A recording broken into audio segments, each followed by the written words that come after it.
I lied. 50 years ago, as a USGS geologist, I looked the federal government in the eye and told a lie that saved this valley and Bigfoot. I became a ghost in these woods just to keep his home untouched.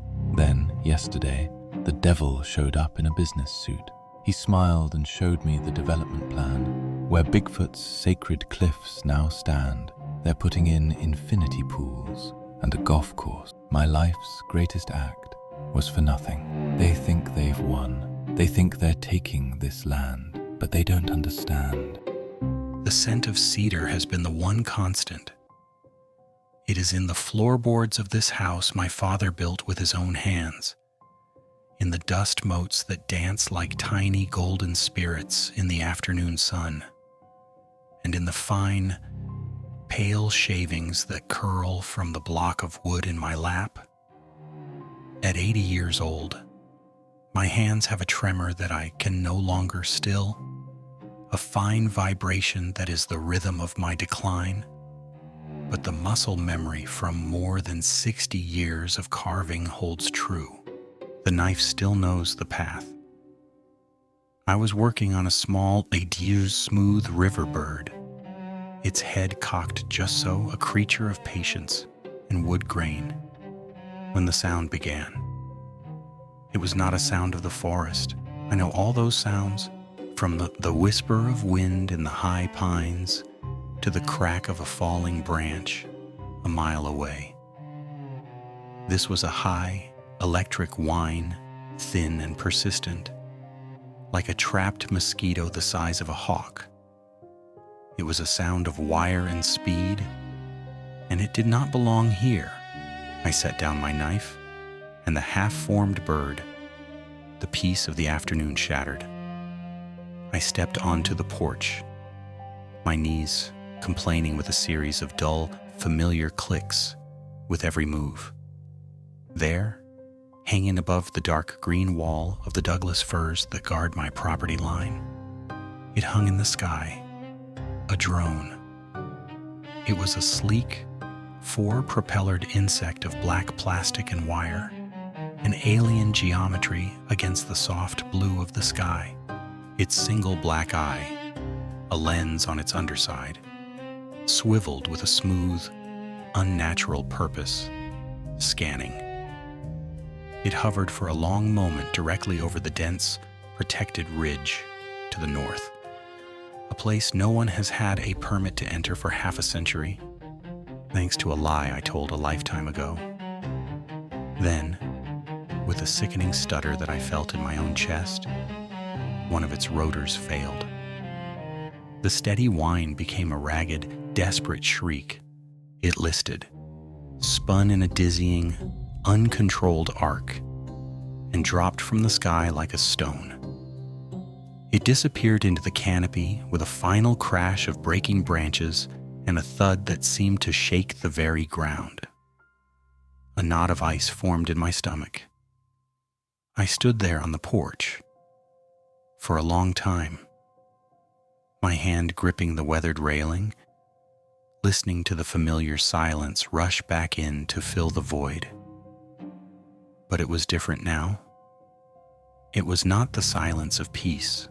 It was the silence of a held breath, the silence of a world that has seen something it should not have.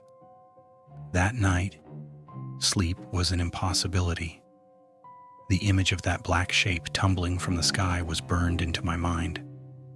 I took my old gnarled walking stick, lit a single lantern, and went out into the cool, dark air. The moon was nearly full, bright enough to silver the edges of the leaves and show me the path. I found the drone's wreckage near the creek bed, a place of damp earth and smooth stones. Its plastic shell was shattered, a broken carapace, leaking the faint, acrid smell of burnt electronics. It was a wound in the forest, ugly and out of place. I raised the lantern, its yellow light pushing back the shadows, and I saw what I had feared I would find. Beside the mechanical ruin, pressed deep into the soft, damp earth was a single, perfect footprint. It was over 20 inches long, the toes distinct, the impression so deep that it had displaced the small stones around its edge. It was a mark of impossible weight and deliberate presence, a sign that the drone had not fallen unseen. It began in 1972. I was not an old man then. I was a geologist with the United States Geological Survey, 30 years old, hard-headed and convinced of my own infallibility. A man who believed the world was a collection of data points waiting to be measured and understood. My job was to survey the Cascade foothills for the bedrock stability of a proposed hydroelectric dam, a monument to progress that would have drowned 100,000 acres of old-growth forest under a placid, sterile lake. For weeks, my team and I worked under the vast, indifferent sky. We set up seismographs, drilled core samples that smelled of ancient, wet stone, and documented every fault line and fissure with a clinical detachment. The work was routine, a familiar rhythm of procedure and documentation, until our equipment started failing. It was not the usual sort of failure, the kind caused by moisture or a rough drop. Our gear was not breaking, it was being altered. The first instance was a seismograph, a heavy, delicate piece of machinery weighing nearly 200 pounds, anchored to the earth with 4 deep steel pins. We arrived one morning to find it had been moved 50 yards overnight, lifted clear from its anchors without so much as bending them. It was placed gently on a bed of moss, unharmed, as if a giant had picked it up to inspect it before setting it down carefully. There were no drag marks, no footprints my colleagues could identify. A week later, an entire line of survey stakes, hammered a foot into the hard ground, were pulled up and laid in a neat, parallel row beside the path, like soldiers at rest. Our field notes, left in a locked steel box, would be opened, the heavy lid lifted without leaving a single scratch on the paint. The pages would be turned, smudged with something earthy and dark. But nothing was ever taken. Nothing was ever destroyed. My colleagues, good men who trusted in blueprints and logic, blamed local protesters, eco-saboteurs from the cities who did not understand the necessity of cheap electricity. I listened to their theories around the campfire and nodded, but I knew better. I had started to see the signs they missed, the subtle grammar of the forest that was not in any of our textbooks. I'd seen the impossibly bent saplings, young alders folded over at a perfect 90-degree angle 7 feet from the ground, marking a perimeter I was beginning to recognize. I heard the low, percussive knocks that echoed across the valley at dusk, a language I did not understand but felt in my bones. 3 slow strikes, a pause, then 3 more, a call and response that made the hair on my arms stand up. It was organized. It was intelligent. One evening in late September, I stayed behind after the crew packed up and drove their trucks down the winding logging road. I told them I wanted to recalibrate a sensor, a lie that felt small and insignificant compared to the one that was beginning to form in my mind.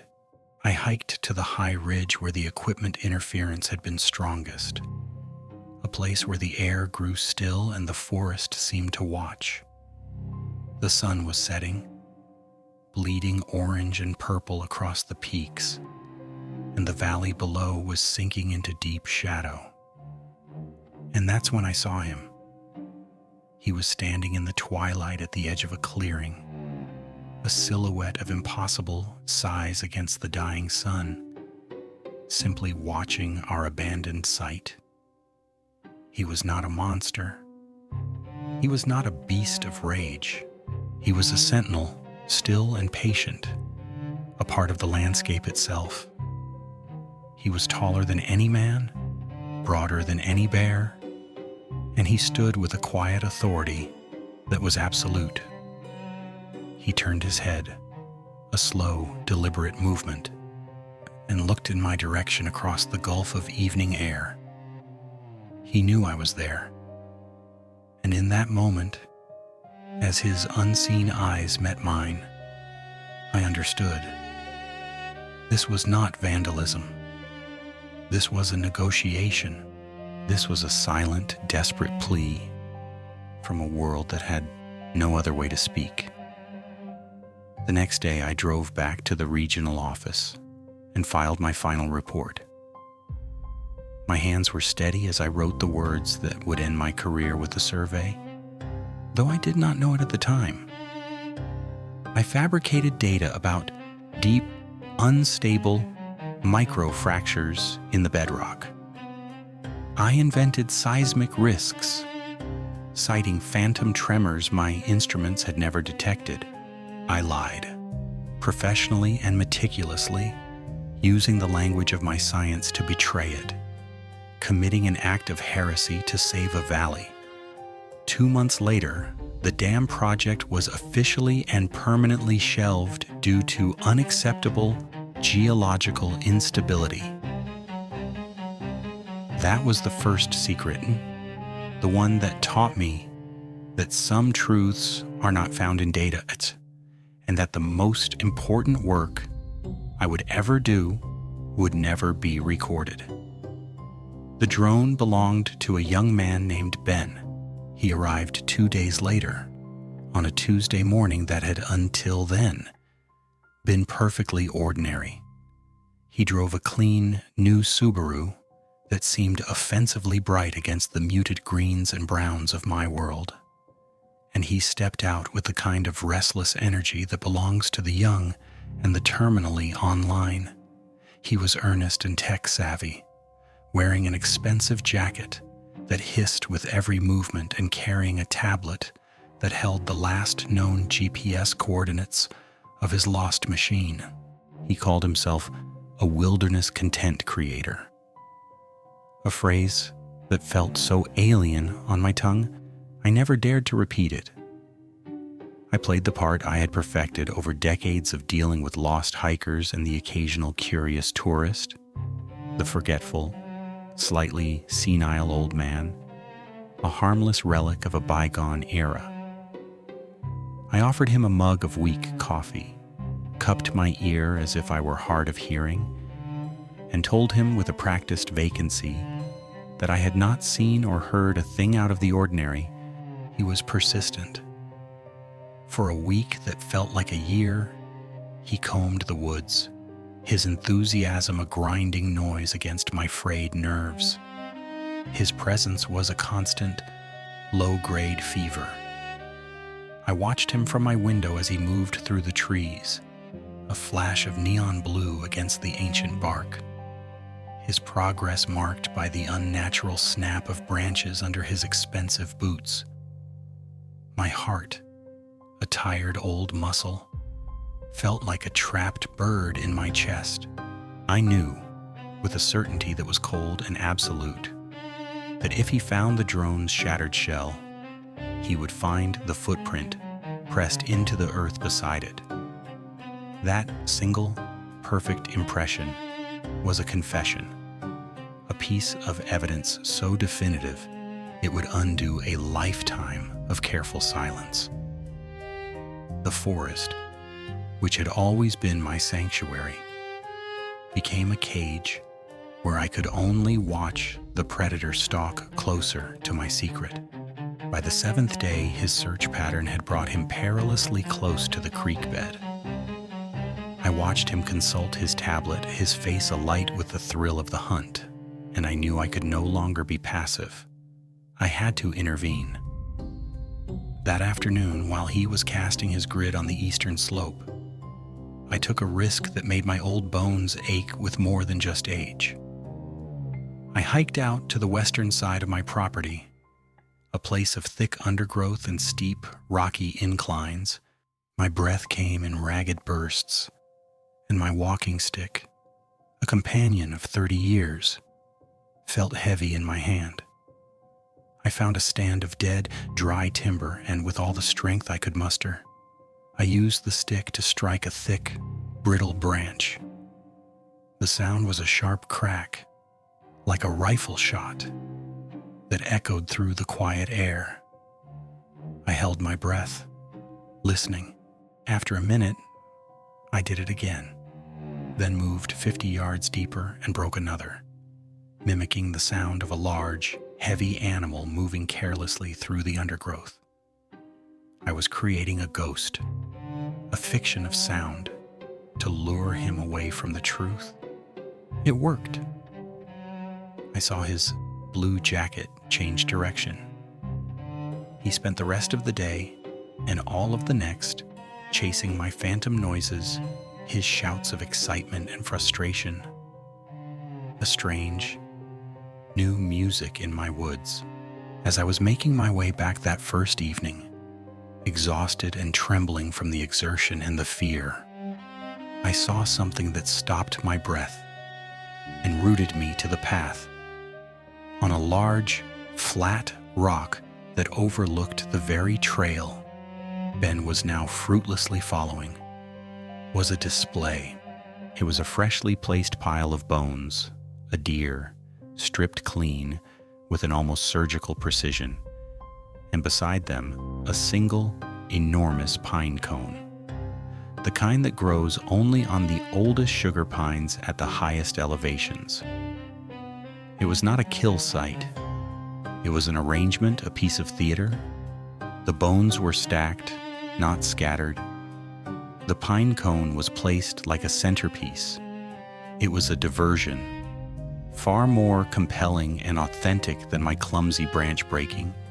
It was a signpost designed to capture the attention of a man like Ben, to give his camera something to feast on. A profound and chilling understanding washed over me. He had seen me. He had watched me from the shadows, understood what I was doing, and had decided to help. He had created his own superior diversion to protect our shared secret.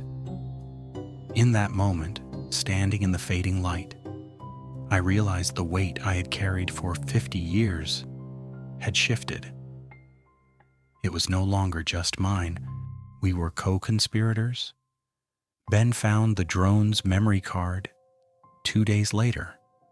He must have gone back to the creek bed, sifting through the debris with the single-minded focus of a zealot.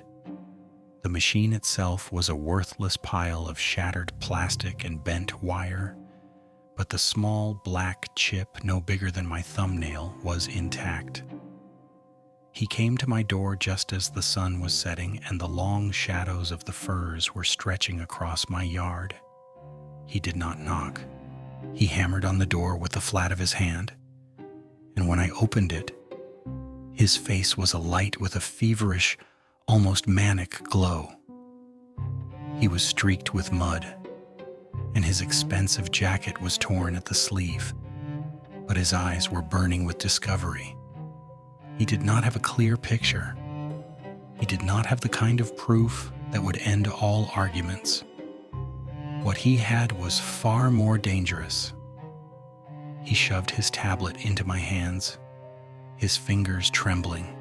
On the screen was a video file, just 3 seconds of corrupted thermal footage, a silent, ghostly window into a world not meant for human eyes. It showed a massive hot shape moving behind the dense latticework of trees before the signal cut out into a blizzard of digital static. It was an indistinct, blurry orange blob against a cooler blue background. It was nothing, a smudge, a glitch. And yet, it was everything. It was a heat signature that corresponded to no known animal in these woods. A shape that moved with the bipedal grace of something that was not a bear, and a size that defied all explanation. "This is it," he whispered, his voice hoarse, pointing a muddy finger at the glowing smear on the screen. "Right here. This is going to change the world." I handed the tablet back to him, my own hands feeling cold and ancient. I tried to feign confusion, to dismiss it as a bird or a trick of the light. But my voice failed me. The lie would not form.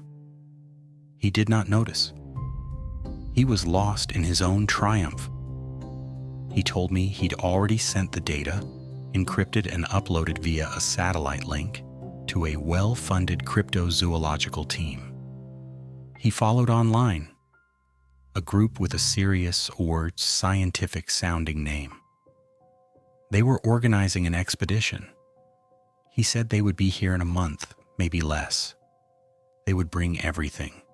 Thermal imaging arrays that could see through the densest canopy, parabolic microphones that could hear a leaf fall a mile away, and a team of scent dogs trained to track primates. They would grid the entire ridge. They would set camera traps on every game trail. They would strip that forest bare with their technology, peeling back every layer of shadow and silence until its deepest secret was pinned and cataloged under their bright, unblinking lights. That night, after he had finally gone, a cold clarity settled over me. It was a feeling I had not had since 1972, the day I decided to falsify my geological report. It was the calm that comes when all hope is lost and only a single, terrible path remains. My decades of quiet protection, of misfiled reports and redirected surveys, of a life lived around the edges of a profound secret, were about to be undone by a blogger with a broken toy. I put on my heaviest coat, the old wool one that still smelled of wood smoke, and 50 winters. I lit my storm lantern, its yellow light a small, brave circle against the encroaching dark, and I hiked up to the northern ridge. I went to the place I'd never named aloud, the place I called, only in my own mind, the warden's home. For years, I'd made this pilgrimage to leave gifts, crisp autumn apples, slabs of smoked salmon I bought in town, once, a beautifully woven wool blanket I'd found at a trading post. These were my offerings, my silent apologies for the intrusion of my species. But tonight, I came to take something away. I came to desecrate. I found the collection of smooth river stones he had left for me over the years, gifts I had always left in place as a sign of respect. They were arranged in careful spirals near the base of a lightning-scarred cedar. With my aching, arthritic hands, I dismantled those patterns. I scattered the stones, throwing them deep into the brush, where they would be swallowed by the earth, their language of quiet communion broken forever. I moved to the entrance of what I knew to be their primary denning area, a space shielded by a screen of young saplings that had been bent and woven together with impossible strength.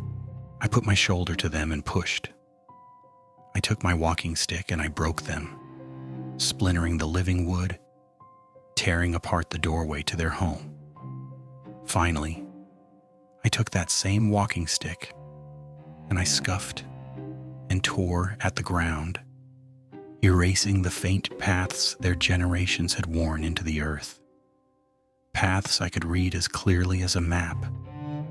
I was destroying our shared history, erasing every sign of our silent, strange friendship. Every movement was a betrayal, a small death. I was a vandal in my own church. a traitor to the only faith I had ever truly kept. But I knew, as the cold wind bit at my face, that it was the only way. To save them from discovery, I had to destroy all evidence that they had ever known me at all. The expedition was worse than I'd imagined. They arrived not in a single, dusty truck, but in a convoy of 3 identical black vehicles that absorbed the morning light. There were 6 of them, a team that moved with the quiet, unnerving efficiency of a wolf pack. They were led by a woman with a chillingly pragmatic demeanor, a Dr. Eris Thorne, whose name Ben mentioned with a reverence that turned my stomach. She had sharp eyes that seemed to catalog everything as a potential data point, including me. They set up their base camp in the meadow just outside my property line, a place where deer usually came to graze at dawn. Within hours, it was transformed into a sterile, geometric encampment of nylon tents and humming machinery. I tried to intervene on that first day. I walked over, leaning heavily on my stick, and offered my folksy, practiced warnings about the early autumn bears being unusually aggressive, about the ground on the North Ridge being notoriously unstable after the rains. She listened without truly hearing, her gaze fixed on a topographical map displayed on a ruggedized tablet. When I finished, she gave me a thin, dismissive smile. "Thank you for the local color, Mr. Kell," she said, her voice devoid of emotion. "We have geological surveys and our team is equipped for any local fauna." They were professionals. My simple, rustic truths were just local color to them, anecdotes to be filed away with folklore. For 3 days and 3 nights, I became a prisoner in my own home. I watched their lights flicker in the woods, cold, white beams that sliced through the sacred darkness. A low, constant hum from their generator replaced the sound of crickets and frogs, a mechanical heartbeat that was profoundly wrong. During the day, they sent out teams of 2, moving in careful, sweeping patterns, their radios crackling with a clipped, professional jargon. At night, they reviewed their data, their faces illuminated by the blue glow of their screens. My helplessness was a physical weight, a pressure in my chest that made it hard to breathe. The forest had ceased to be a sanctuary. It was now a specimen under a microscope, and I could do nothing but watch the lens focus. On the 4th night, I knew I could not wait any longer. They were getting closer, their search grid tightening around the warden's territory.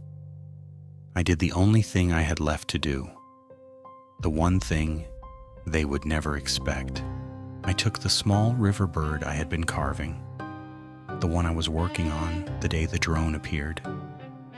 Its cedar body was smooth and perfect in my palm, its head cocked in a state of permanent, innocent curiosity. It was a piece of the forest soul, and I was about to use it as a Judas goat. I waited until the moon was high and their camp had settled into a quiet watch. I did not hike towards the northern ridge. I went south towards the public hiking trails. I did not go in. I circled their camp at a wide, safe distance, leaving a trail of my own, a deliberately obvious human trail. I, who had spent a lifetime moving through these woods without leaving a trace, now made myself loud and clumsy. I snapped dry twigs under my heel. I left deep, clear boot prints in the patches of wet mud near the stream. It was a performance of incompetence, a desecration of my own skills.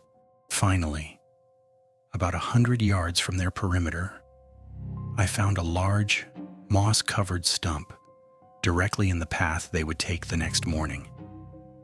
I placed the smallest carved bird on top of it, its pale wood almost glowing in the moonlight. I wanted them to find it. I wanted them to find me. I wanted them to believe that I was the mystery. Let them think I was a lonely old fraud, a pathetic man desperate for attention, trying to create a hoax. It was the only shield I had left to offer. The next morning, I was in my workshop when they came. I was sitting in my old chair, surrounded by the silent wooden congregation of animals I'd carved over 60 years. I had a half-finished fox in my lap, and I made my hands shake as I worked the knife. They found the bird, just as I knew they would. They followed my clumsy trail with an almost contemptuous ease, their tracking skills making short work of my manufactured path. It led them right to my door. Ben was with them, his face a mask of confusion and keen disappointment. Dr. Thorne stood in the doorway, her arms crossed. The small river bird held carefully between her thumb and forefinger. "Is this yours?" she asked, her voice flat, an accusation, not a question. I looked up, blinking as if startled. I looked at her, then at Ben, and I gave them the best performance of my life. I let my mouth hang open. I summoned a look of guilty, cornered fear. I confessed. I told them everything, a fiction woven from the threads of their own likely assumptions. I told them I made the percussive noises by knocking a mallet against an old, resonant bucket. I told them I faked the giant footprints with a pair of custom-made stamps I had carved myself from oak. I told them, my voice cracking with feigned emotion, that I had been creating this local legend for years, out of a profound and soul-crushing loneliness. I saw the belief drain from Ben's face, the fire of discovery in his eyes extinguished and replaced by a cold, wet ash of pity and disgust.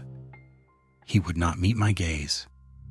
Dr. Thorne listened to my entire rambling confession without interruption. When I was finished, a pathetic, manufactured sob catching in my throat, she simply nodded once. She placed the carved bird on my workbench without a word, turned, and walked away. They packed up their camp before noon. Their efficiency in leaving was as unnerving as it had been in their arrival.